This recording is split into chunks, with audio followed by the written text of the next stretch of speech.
Hi everyone, this is a lecture to accompany Chapter 1 in your textbook.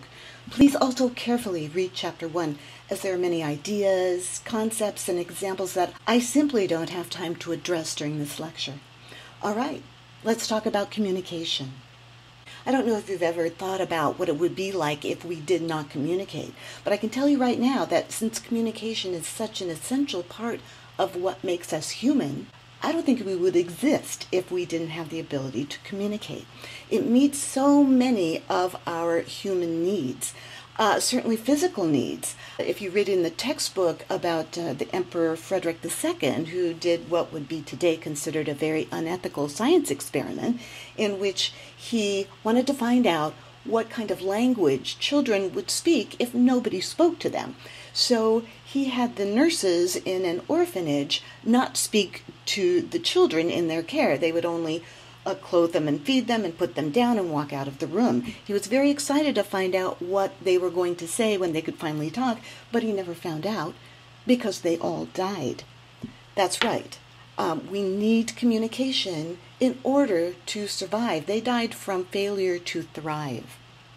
Mental and physical health depends on our ability to communicate with other people.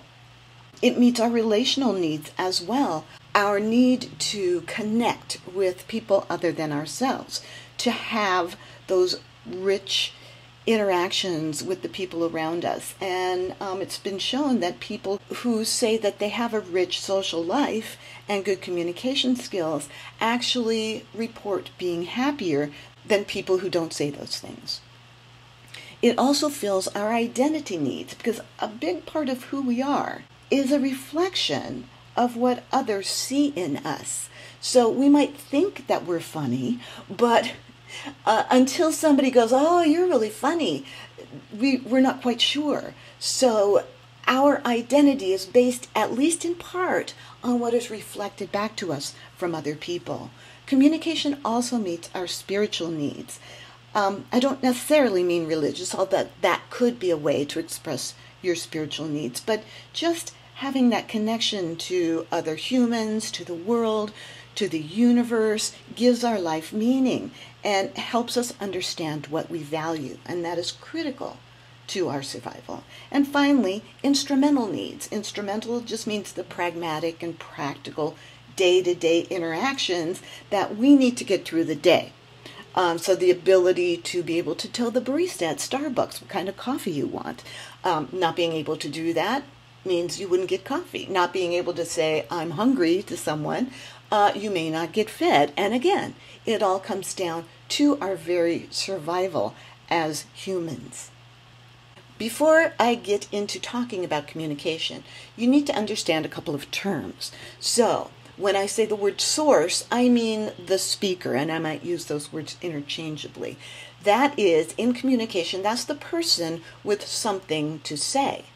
The term message is the idea that the source has encoded into words that they want to transmit to somebody else. The channel is the way or the means of transmitting that message. And when I say channel, I could mean face-to-face communication, I could mean calling somebody on the telephone, email, text, Skype, instant message, any way that you have to get a message across to somebody else. Then there's the receiver. That's the listener. That's the person for whom the message is intended. And that person, when they get the message through the channel, they're going to decode it. In other words, try to make sense out of it and translate it into something that they can understand. And context. Communication occurs within a particular context, which is the reason for the communication, maybe what's happening in the world outside of that individual communication that affects the message itself. And then finally, noise.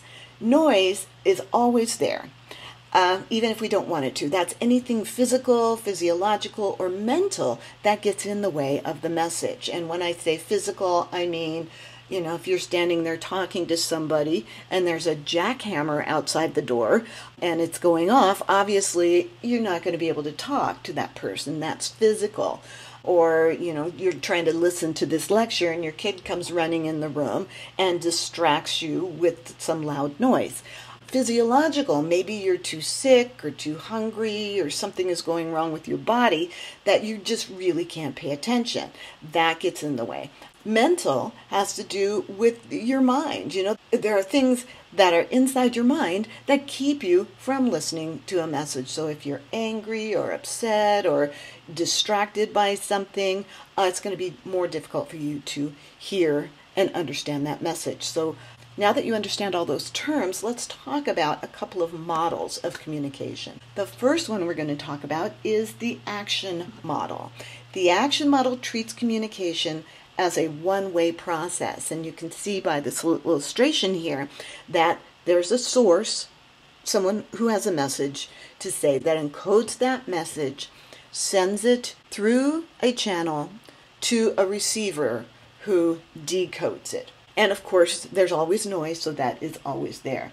So what kind of communication might be considered a one-way process? Well, a voicemail message, because nobody's picking up the phone on the other end. You're simply recording a message for that person to pick up, receive, hear, and decode at a later date.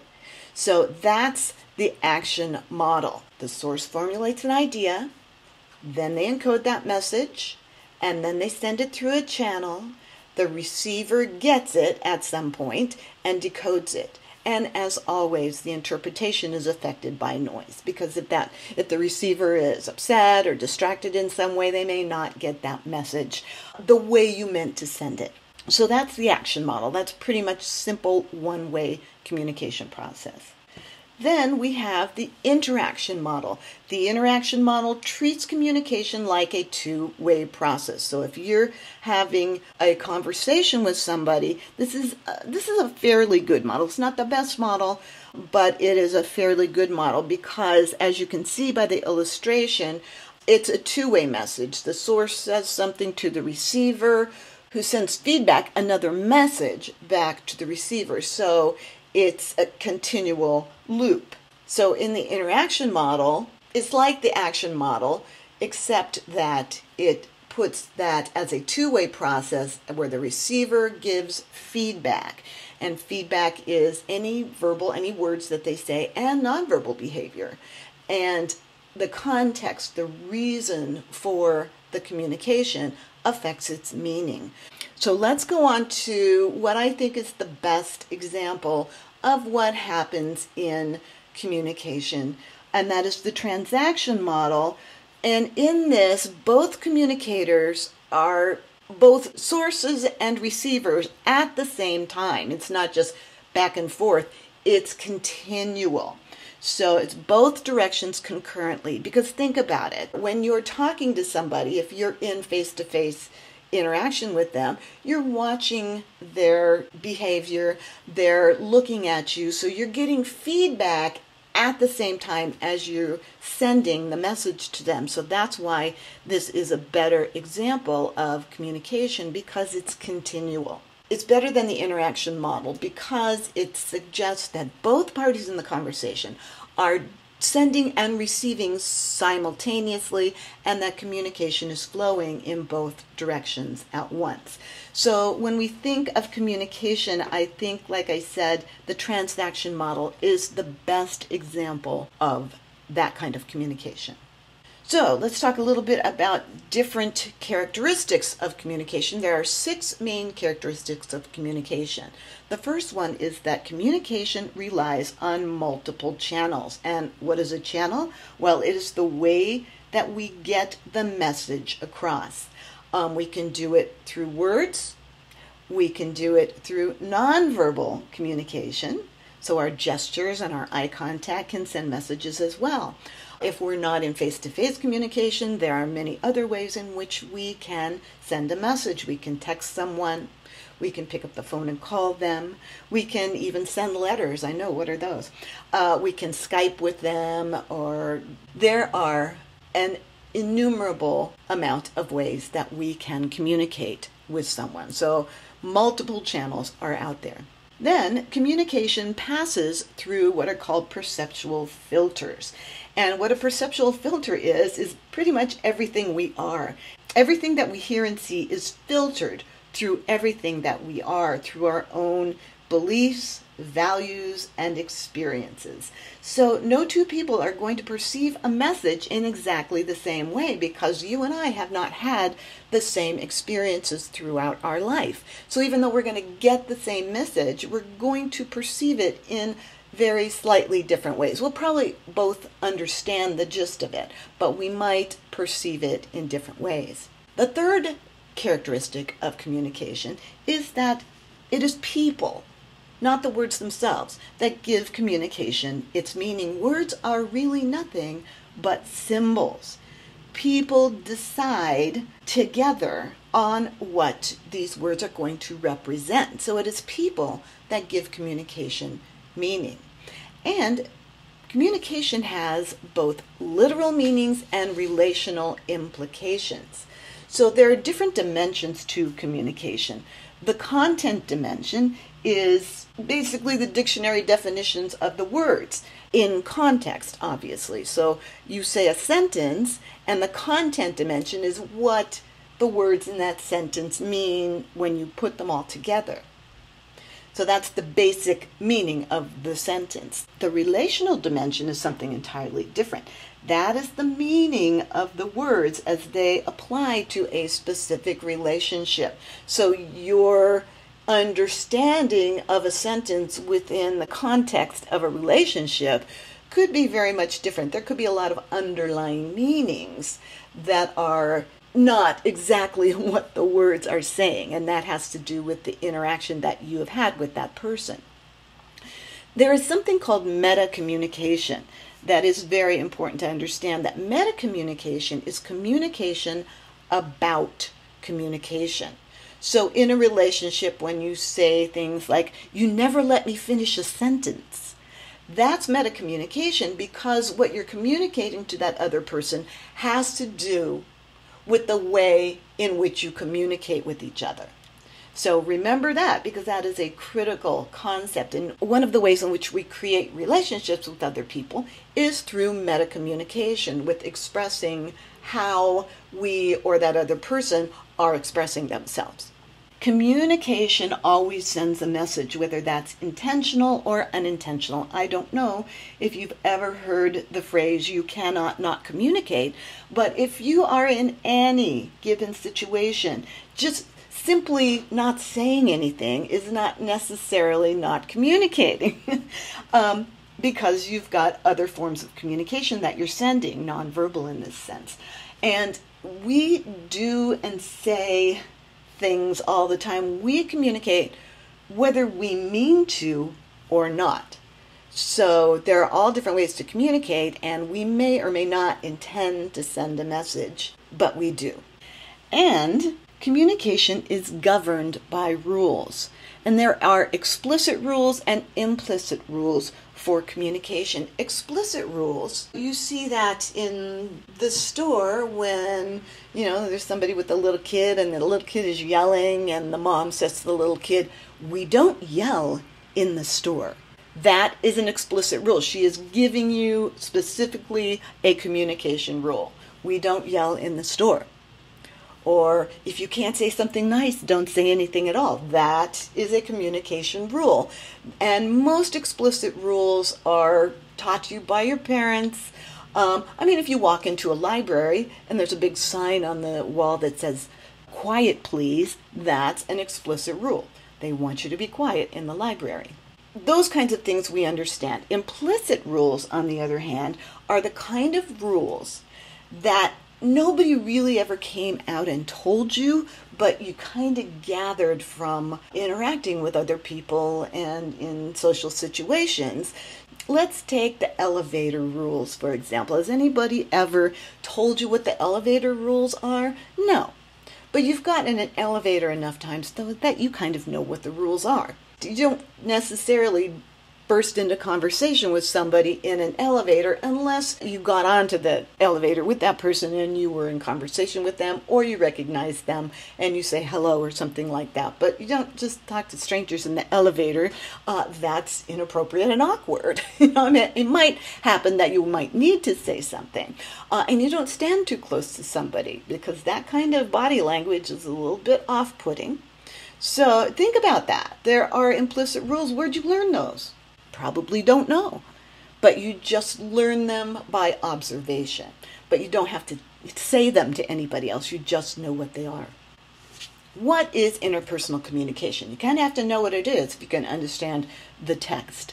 So, according to the text, interpersonal communication is communication that occurs between two people, very important, within the context of their relationship, very important, and that as it evolves, very important, helps them negotiate and define their relationship. So let's break that down into those little parts. Okay, first of all, interpersonal communication takes place within a dyad, and a dyad is two people. Two people, not three, not one when you talk to yourself, not public speaking, it's not groups, it's a dyad. So when we talk about interpersonal communication, we're talking about the way in which you communicate with another human being. It also takes place within a relationship, and it evolves over time. So not just a communication, a conversation that you have with the person in front of you standing in line at the supermarket, and you're talking about the weather, and then they go away and you never see them again. That's called impersonal communication. You are communicating with them, obviously, but you're not building a relationship. That relationship is not going to evolve. So it doesn't qualify as what the book says is interpersonal communication. It defines your relationship.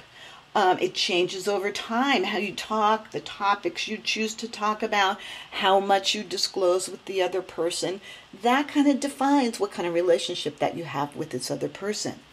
It's pervasive. You can't avoid it. Some people try, but it's impossible. It's very important, as we talked about before, because it's good for our relationships. It's good for our health, mental and physical. So, we really have to address it. It can improve all of our relationships, not just our intimate ones, but social, work, and even the impersonal interactions we have with people around us. Because as I said before, your mental and physical health can be improved with effective communication. So the whole point of this class is for you to learn to communicate more effectively. Communication competence means communicating in ways that are both effective and appropriate. So effective in the sense that you get your ideas across to other people, and appropriate in that you understand the best way to do that in different circumstances. So competent communicators are self-aware, adaptable, empathetic, they understand cognitive complexity, and they are ethical. So what is self-awareness? Well, that means that you have an awareness of the effect that your communication has on the people around you, that you're not just oblivious to it. And adaptability means that you can modify your communication behaviors to fit the situation, the appropriateness of a particular communication in a particular setting, situation with particular people. And then empathy. Empathy is the ability to feel what others may be feeling, to kind of put yourself in another person's situation and see things from their point of view. Cognitive complexity is understanding the reasons behind the way that people communicate. Let me give you an example of this. I had a friend at work a long time ago who I walked down the hallway and I said hello, and he basically ignored me, and I thought that I had done something and that he was very angry with me, and it was all about me. But later that day, I thought, I really have to find out, because this person is a friend of mine and I don't want him to think less of me. So I said, did I say something to you? Why are you angry? And he looked really surprised. He said, I'm not angry. And apparently his girlfriend had just dumped him that morning.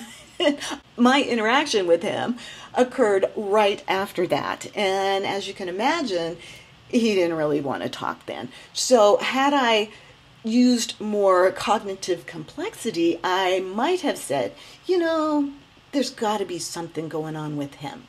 So I'll come back later and talk to him about it, but I'm not going to automatically think it's about me.